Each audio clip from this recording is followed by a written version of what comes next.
Hey guys, this is Nito King with more Space Quest 6. Aren't you excited?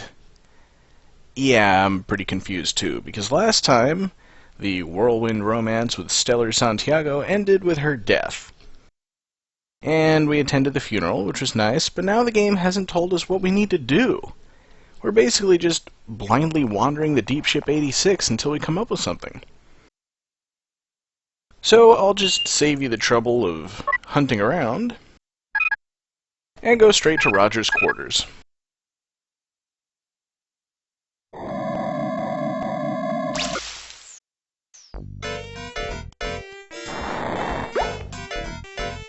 And now that we're here, we don't need to be here. Let's get out of here.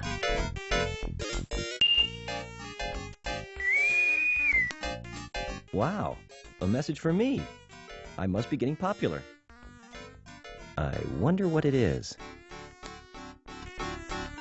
Roger, help me. I only have a moment. They faked. Stellar, what happened? The picture's gone. You're alive? Yeah, looks like she wasn't really dead after all. And now we understand the driving force behind the plot, although not really why it had to be so heavy-handed. I think this is something important enough to be worth reporting to the captain, don't you?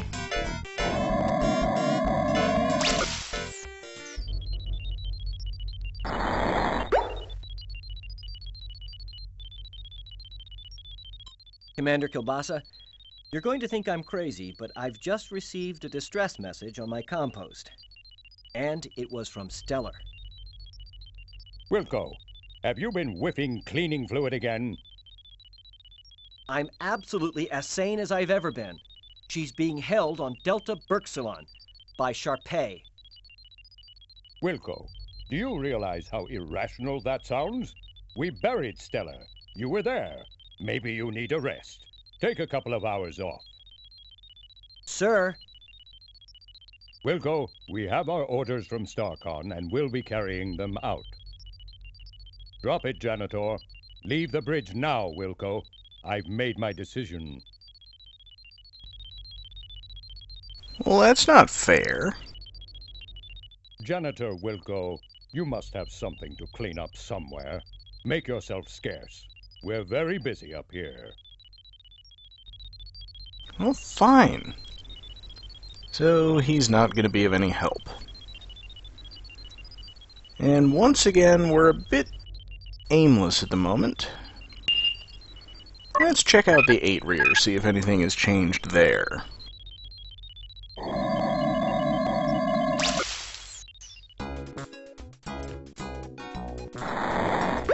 There's a couple of new faces.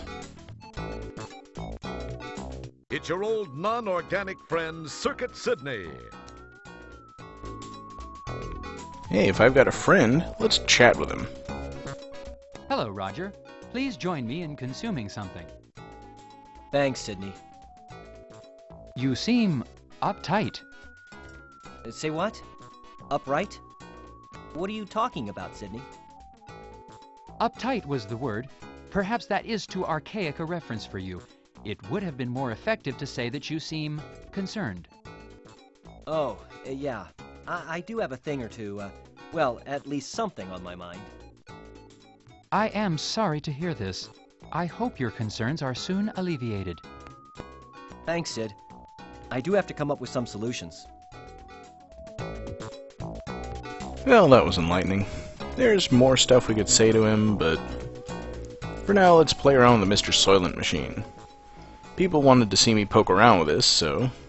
The access panels are all tightly sealed to keep people who don't know what they're doing away from the controls. Yes, people like you.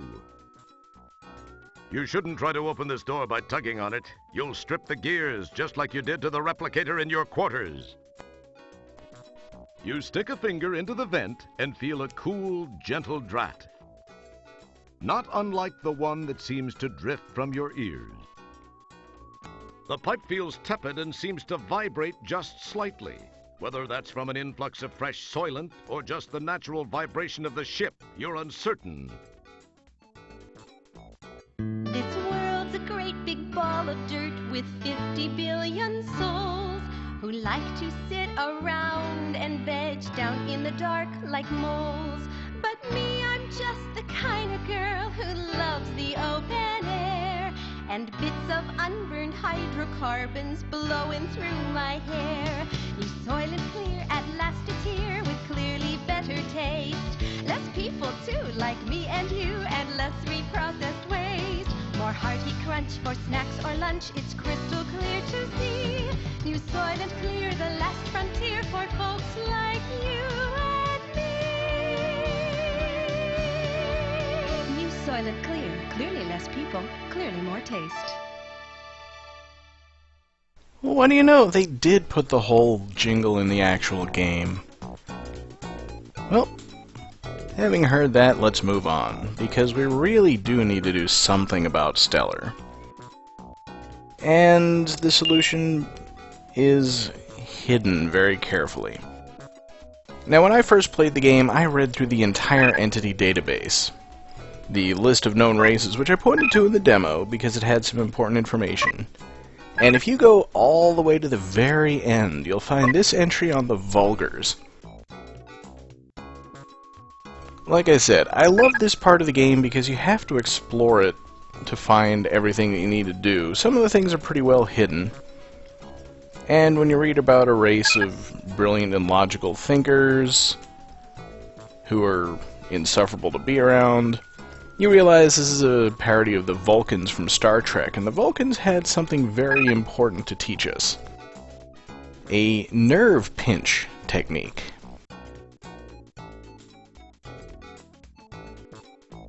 And interestingly enough, this entry actually contains more information about it.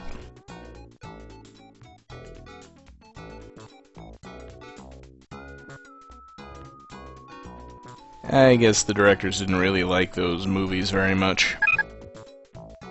But more importantly, there's a holojoint program number for a tutorial of the vulgar nerve pinch. So what do you say we go check that out?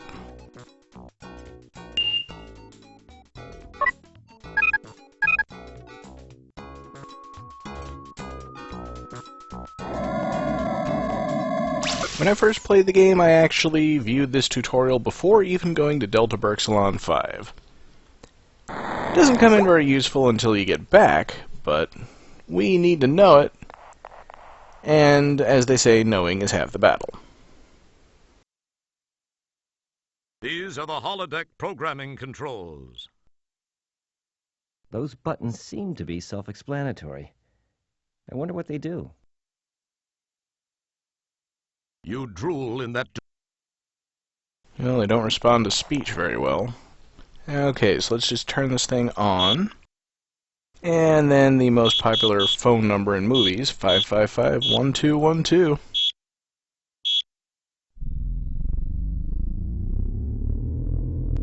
And I promise I didn't edit this sound in any way. Welcome to Holosuite program 555-1212, the vulgar nerve pinch. Despite our reputation for being pacifist, we vulgars have developed an extremely practical martial arts technique used mainly for defensive purposes. It is called the vulgar nerve pinch. This is a tactile oral maneuver in which the applier pinches the bundle of nerve fibers at the base of the neck while whispering into the victim's ear dialogue from either Tango and Cash or Hudson Hawk.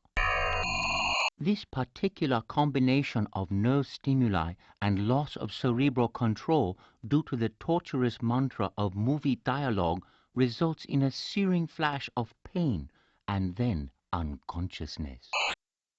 In effect, it is similar to a temporary orally induced robotomy. Victims are soon rendered unconscious for several hours. When they awaken, they will remember nothing of how they came to be unconscious, if they are extremely lucky.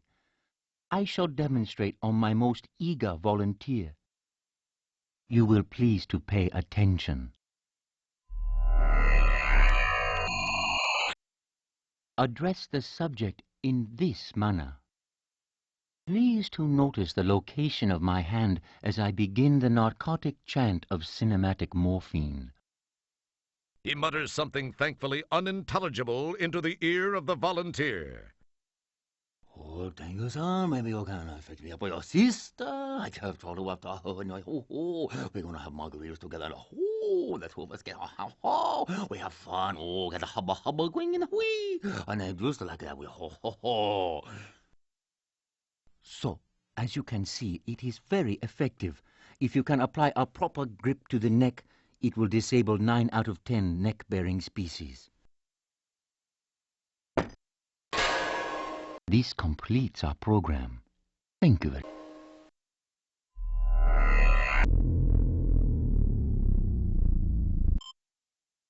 So there you have it. Now we know how to do the vulgar nerve pinch. Why is that important? Well, we need to go chasing after Stellar, and the only way to do that is to steal a shuttle from the shuttle bay. You may remember that it was guarded, but now we've got a technique that we can use to get through.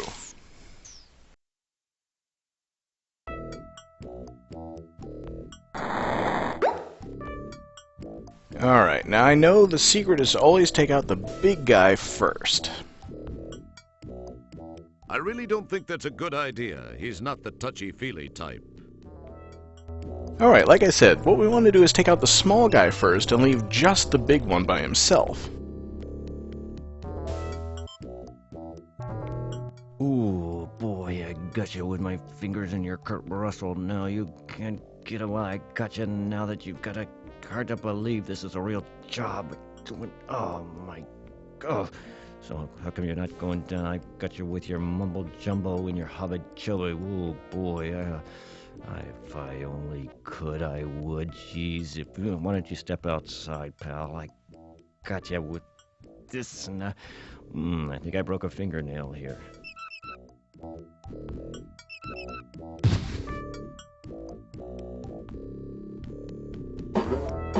It may have been a slight miscalculation. And game over. Or not. Looks like they've just locked us up in the brig.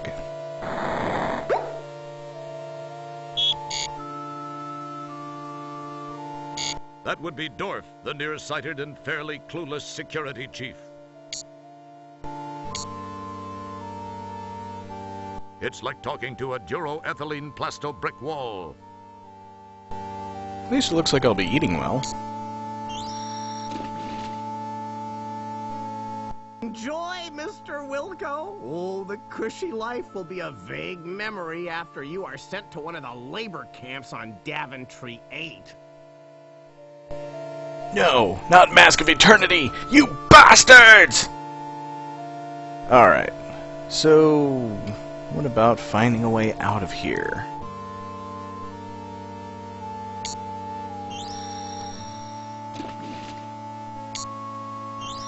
I probably should have taken that food while it was in the cell. But looks like my guard is leaving. I should be able to just get out of here pretty easily, right?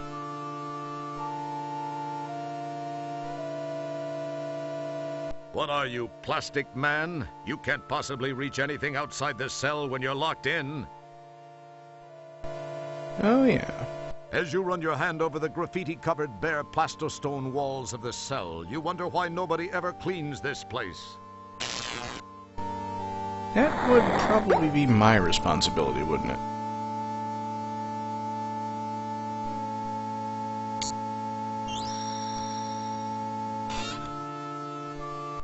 This is some very fine food, whatever it is.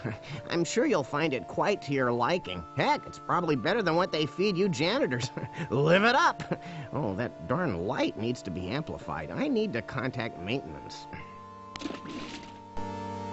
Alright. Take all this food before he does anything else and see what we've got. It's one of the interestingly shaped pastries you took from the food cart. Cool. Bobbit kebabs. They whip up some interesting food items in this joint. It's a plate of grill hair spaghetti. It's a nice round melon. I remember what this is. It's a rack of Orat. Haven't seen this stuff since Space Quest 1. It's a tuberous growth of some sort from the food cart. These look like something they cleaved from the side of Yoda's head. You get fingerprints all over it. Alright, we'll see about eating it. As cool as it would be to interface these two... Nope, doesn't work. Well, let's put some stuff together, see if we can make a meal out of it. Nothing happens. See, most games would just give you a generic response when you try something useless like that. But we've custom-tailored this response exactly for you. Nope, it's got to be the right two things. And here we go. Now it has some cool ears. Careful, combining those... The rack of a rat adds a nice touch. An interesting idea. Something's starting to take shape. What are you up to, Roger? A touchment of that adds something more to your work in progress. How creative. That's a nice touch. And there we go, an exact replica of me, or at least enough to fool the nearsighted dwarf. Of course, I probably should have waited until his back was turned to assemble it. But oh well, he doesn't seem to have noticed. Nice! You marvel at how much more handsome this prisoner looks compared to the last one.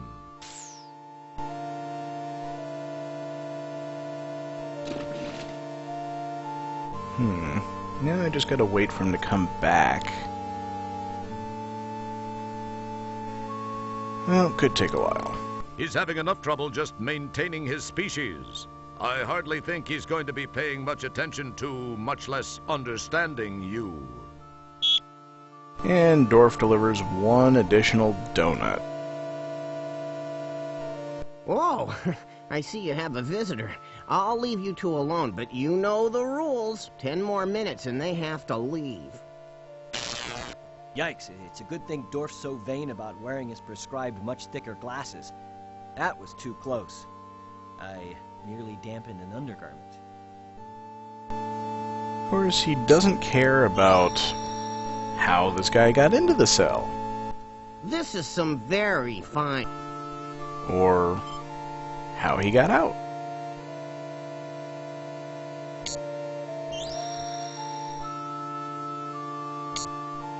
But who cares? Freedom!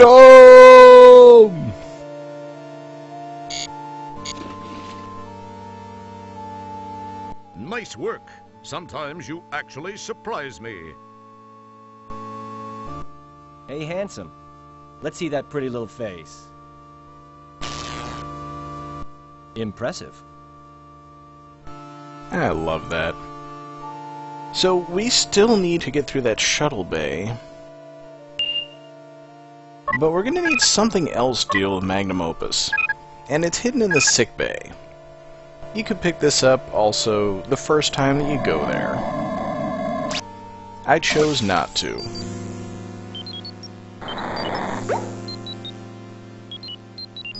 He ignores you. What did you expect him to do? He helped you, and it's time for you to move along. We have adventuring to do. Hey, don't put your mouth on that. Your words cause... Okay, I guess apparently can't talk to the doctor anyway. I'm just gonna raid his medicine cabinet. This is the one that he was opening when I was here before. Okay, I'm stuck. Ow, get out of the way. Alright, fine. Okay. We're done our little tango.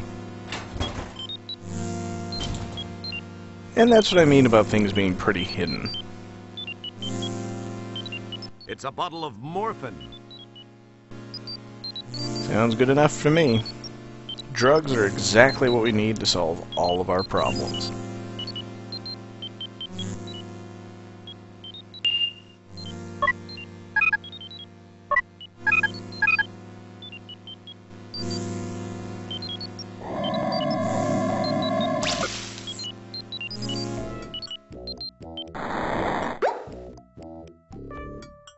Let's see how he reacts to this. That's an interesting idea. Not a good one, but interesting nonetheless. Yeah, I guess just walking up and jabbing him with a needle wouldn't work too well, would it? But what are those things he was eating before and seems to be completely ignoring now? A nice fatty donut.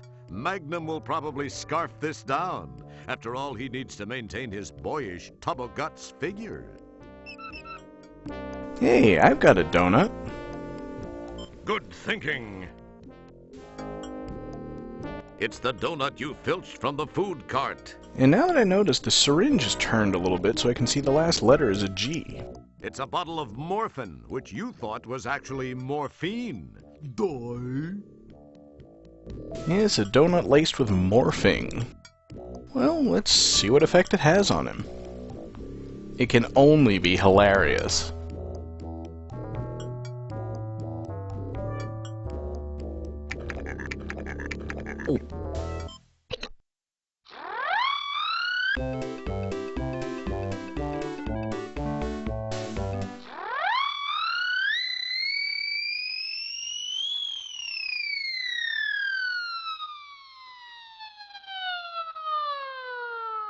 Okay, seriously, the animation does not need to be this long.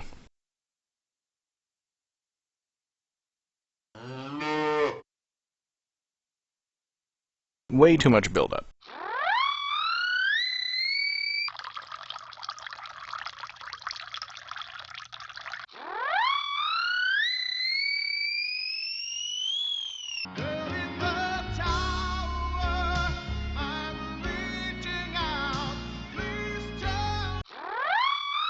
And that was pretty much the only funny part of the whole thing.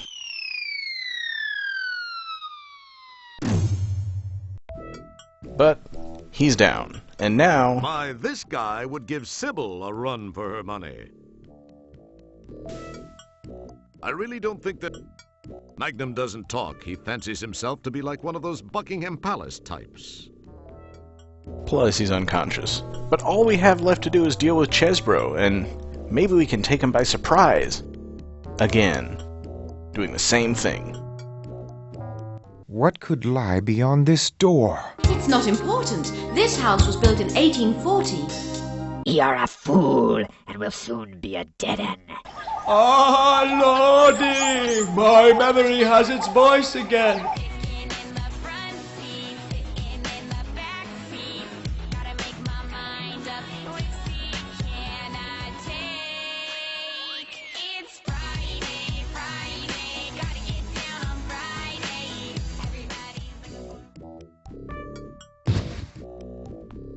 Smooth move. You've got his keyring. That keyring would have been a clever puzzle if it had been a puzzle. No amount of brute strength can pry these doors apart, even if you had some. This massive door leads to the shuttle bay. Since the shuttle bay is completely depressurized every time a shuttle lands or takes off, this door must be incredibly thick and impenetrable. Not unlike you. This handy-dandy scrolling board announces incoming and outgoing shuttles. During the quieter stretches, it's also used to display the scores when they hold donkey basketball games in the shuttle bay. This massive door leads to the... Alright, so there's an obvious button we can use to open the door. Well, and another button. And I guess we gotta press them both at the same time, but Roger's arms are not long enough to accomplish that task. 'Tis beyond my reach! But what can we do to get through this impenetrable door with two buttons? I suppose that'll be a good mystery to handle in the next exciting episode, which is the continuation of my favorite part of the game, and the part where I finally got stuck when I played this as a kid. Join me and see how awful that puzzle is.